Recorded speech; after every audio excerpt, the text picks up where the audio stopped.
amiguinho, professor Hamilton aqui, Simplifica Edu, cursinho de pré-cálculo. Amiguinho, hoje a gente vai falar de uma coisa muito interessante, que é a introdução à geometria analítica. E por que isso está no curso de pré-cálculo? Porque, amiguinho, estudar cálculo é estudar funções. E estudar funções, você vai precisar usar o plano cartesiano, vai falar de algumas curvas, enfim, vai falar de retas. Então você tem que saber de geometria analítica, não adianta. E o que é geometria analítica?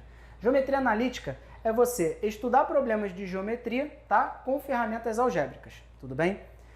Isso se baseia, na verdade, isso se apoia numa coisa chamada Teorema Fundamental da Geometria Analítica, que em algumas abordagens também é tratado como axioma, tá? Mas a gente não vai falar disso aqui, tá?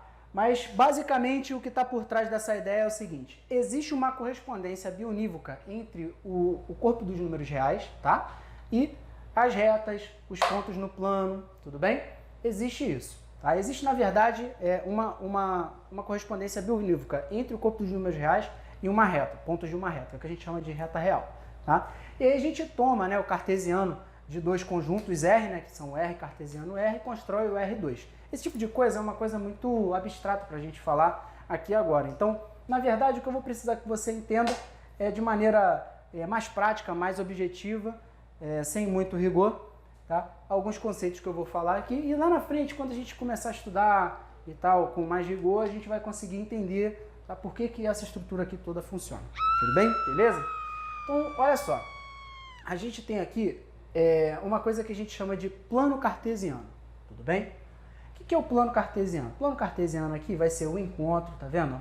De duas retas, de forma que elas são perpendiculares entre si, ou seja, aqui tem um ângulo de 90. E essas duas retas, elas contêm os números reais. Na verdade, são todos os números reais, tá? Então, todos os números reais estão sobre essa reta e todos os números reais estão sobre essa reta. Tudo bem? Tranquilo? E aí o que acontece? A gente associa, tá, a pontos do plano que está aqui nesse quadro, pode estar no seu papel ou no livro aí, pontos do plano, a gente vai associar a um par de números. Esse par de números é conhecido como par ordenado. O que é o par ordenado? São dois números, tá? Acho que cada número desse representa uma posição, tá? No eixo que está na horizontal aqui, que é chamado de abscissa, e no eixo que está na vertical, que é chamado de ordenado. Tudo bem? Então vamos fazer aqui o seguinte, ó, vamos criar aqui uma escala. Aqui é a reta real, eu vou colocar aqui o número 1, 2, 3, 4, 5, 6 e 7, tá bom? E aqui também, ó, 1, 2, 3, 4 e por aí vai crescendo, tá? Como eu coloquei o sentido dessa reta para cá, para a direita, significa que os números reais vão crescendo à medida que a gente vai andando para a direita aqui, tá? Quando a gente colocar aqui a marcação aqui à esquerda do zero, a gente vai tomar os números negativos, tá bom? São os simétricos desses números aqui. Então a gente vai olhar aqui, vai ter o menos 1, o menos 2, o menos 3 e por aí vai, tá? Repara que eu só coloquei setinha para a direita aqui, porque a reta vai ter um sentido só. O sentido da reta, ele diz para onde que está crescendo os números. Isso é adotado. Nesse sistema aqui, a gente chama isso aqui de sistema cartesiano destro, tá? Mas é comum em outros ramos de estudo, até mesmo em matemática, a gente adotar um referencial com a seta para baixo ou com a seta para a esquerda. Mas nesse caso aqui, que é o caso que é mais comum, a gente vai adotar seta para a direita e seta para cima. Tudo bem? Então, beleza. Então, à medida que a gente vier para baixo aqui do zero, a gente vai andar também com números negativos, ó, tá vendo? Então, aqui é menos 1, menos 2 e por aí vai. Tá tranquilo? Então, beleza. Como é que a gente vai plotar aqui? O que é plotar? Marcar. O que é marcar os pontos? Marcar pontos é fazer corresponder a um ponto do plano, tá? Essas coordenadas aqui que a gente tem. O que é coordenada? Esses pares ordenados aqui que a gente tem. Tranquilo? Então, beleza. Então, vamos lá. O que é o ponto 3, 4, que é o ponto A? Você vem aqui no 3, porque todo par ordenado ele é sempre da forma x, y, ou seja, a primeira informação é o x e a segunda informação é o y. Tudo bem? Todo par ordenado nesse nosso sistema aqui, tudo bem? Bom, então como é que vai ficar? A gente vem aqui no 3, ó, e marca uma reta passando no 3. E agora aqui a gente vem no 4, ó, e marca uma reta passando no 4. O encontro vai gerar o ponto A, que tem coordenadas 3 e 4, tá? Aqui a gente tem o eixo das abscissas e aqui a gente tem o eixo das ordenadas. Portanto, a abscissa de A é 3 e a ordenada de A é 4. Tranquilo? Show de bola? Beleza. E o ponto B é 1, 2. Você vem aqui, ó. 1, 2. 1 no X, 2 no Y. Né? E o ponto C é o menos 1, 1. Aqui, ó. Menos 1, 1. Tá?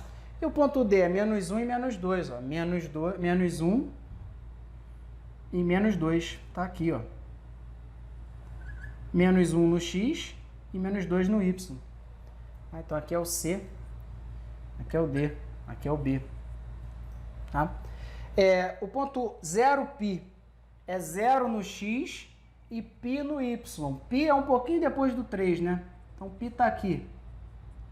Então a gente vai marcar esse ponto aqui. Aqui é o ponto 0 e π. Por que 0 e π? Por que ele não é um ponto? Por que ele é um ponto que está sobre o eixo? Um ponto que está sobre o eixo Y, ele sempre tem o x dele igual a 0. Então, quando o x é 0, a gente tem um ponto sobre o eixo Y. Quando o y é 0, a gente tem um ponto sobre o eixo x. Então, aqui é 5 no x, repara? E é 0 no y. 0 no y vai ficar aqui mesmo o ponto. Então, esse aqui é o ponto F. Aqui é o ponto E. Tudo bem? Perfeito? Aprendemos a marcar os pontos? Então, é isso. Ah, outra coisa, quando a gente coloca aqui esse sistema cartesiano aqui, a gente divide o nosso plano em 4 regiões. Né? Essas regiões são chamadas de quadrantes. Aqui é o primeiro quadrante, essa região aqui. Aqui é o segundo quadrante. Aqui é o terceiro quadrante. E aqui é o quarto quadrante. Tudo bem? Então, se eu falasse para você, o A pertence ao primeiro quadrante. Sim, ele está nessa região aqui. O D pertence ao terceiro quadrante, pertence, porque ele está nessa região aqui, tá? Então, quadrante é isso. Hamilton, e os pontos que estão sobre o eixo Y e sobre o eixo X? Eles não têm um quadrante definido, tá bom? Não se define quadrante para eles.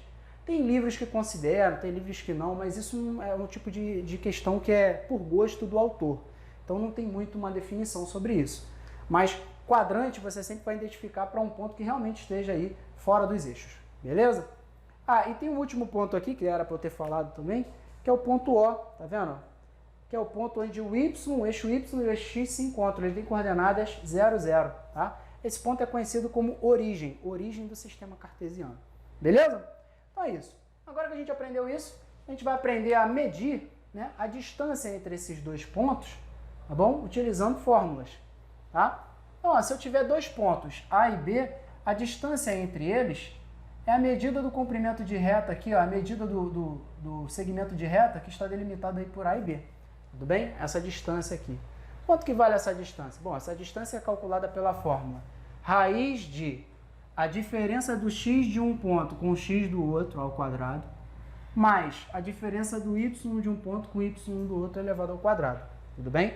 Isso é o que a gente chama de variação em x dos pontos e variação em y dos pontos. Só que estão elevados ao quadrado, perfeito?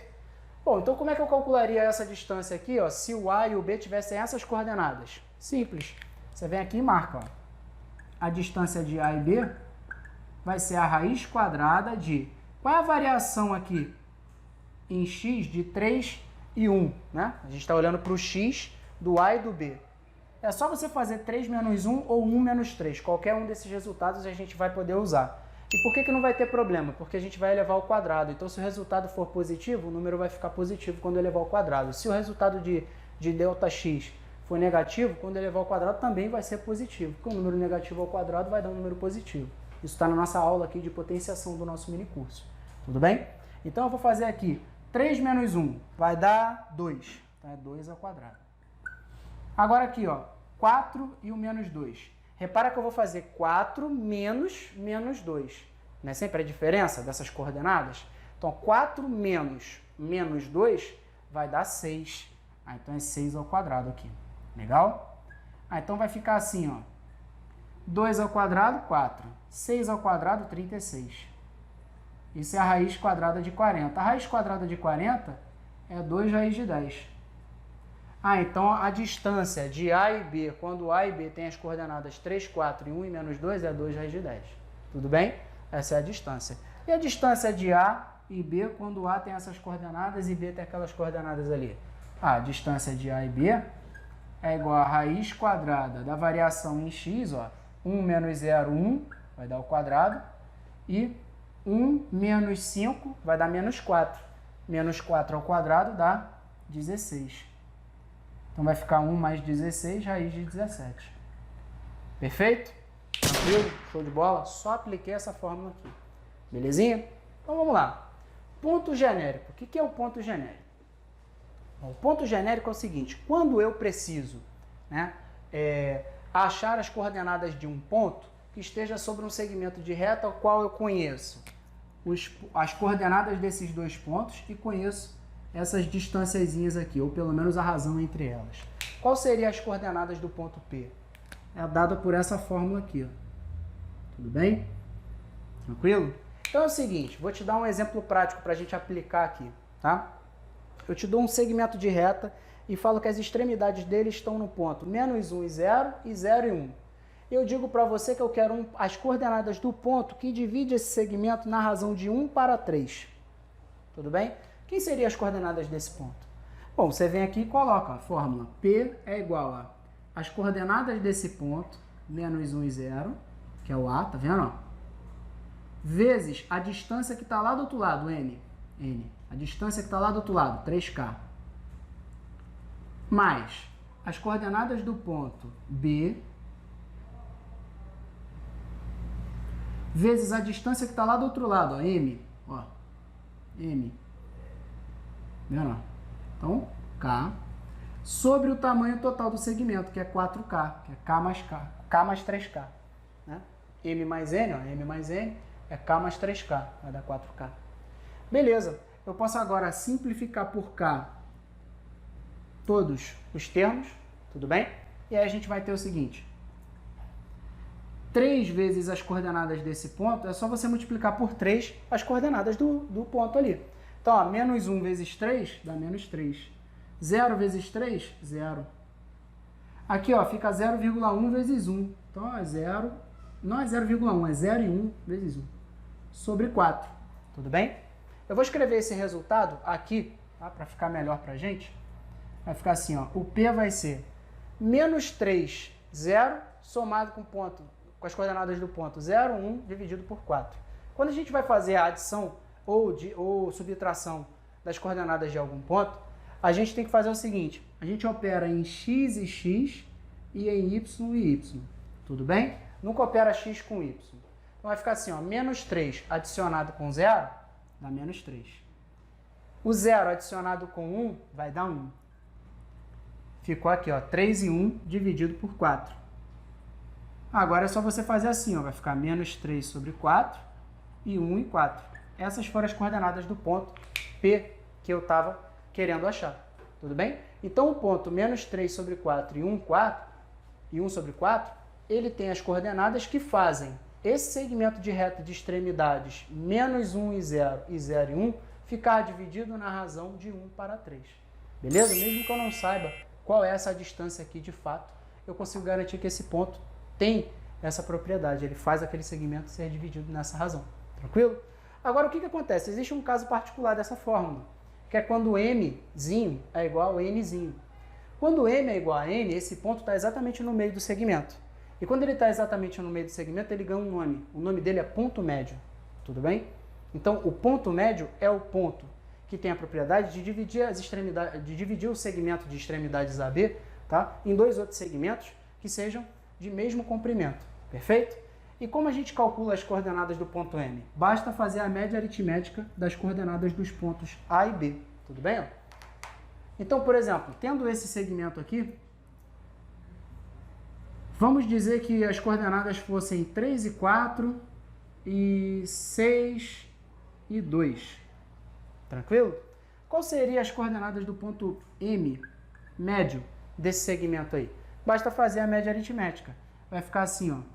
3 e 4 mais 6 e 2 dividido por 2. Isso é o M. Agora é só operar x com x e y com y. Ó, 3 é o x de um e 6 é o x do outro. 3 mais 6, 9. 4 é o y de um e 2 é o y do outro. 4 mais 2, 6. Isso está dividido por 2. Isso vai ficar assim, ó, 9 meios e 3. Porque 9 dividido por 2 dá 9 meios e 6 dividido por 2 vai dar 3. Significa que o ponto M, de coordenadas 9 meios e 3, ele é o ponto médio desse segmento aqui. É o ponto que tem a propriedade de determinar dois outros segmentos de comprimentos congruentes, tais que a adição dos comprimentos desses dois segmentos dê o comprimento do segmento total. Beleza? A gente vai ficando por aqui. Eu te aguardo numa próxima aula também a respeito de geometria analítica. Até lá!